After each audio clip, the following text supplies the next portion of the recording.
Мынау бәріміз білетін жантақ шөп. Мен емші Әліби осы жантақ шөптің адам денсаулығына пайдасы жайында айта кетейін.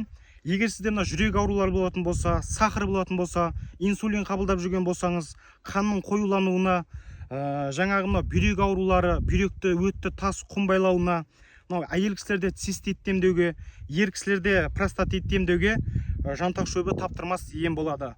Қолданылуы қарапайым. Дәл осы қазіргі кездерде мынау собығы гүлдеп уже қурап атқан кезде тамырымен кесіп аласыздар да, соны жақсылап үйге апарып көлеңкеде кептіріп, соны пакетке бөліп қойыңыздар. Соны 3-4 ай бойы шайдың орнына азанда түсте кешке 3 мезгілден ішіп отыратын болсаңыздар, жоғарыда айтылған ауруларға таптырмас ем болады.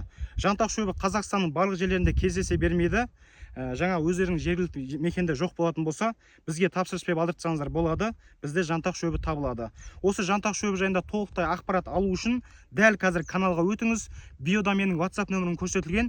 Сол нөмірге WhatsAppқа жазу арқылы осы жантақ шөбі жайында толықтай ақпаратты менің өзімнен алсаңыздар болады.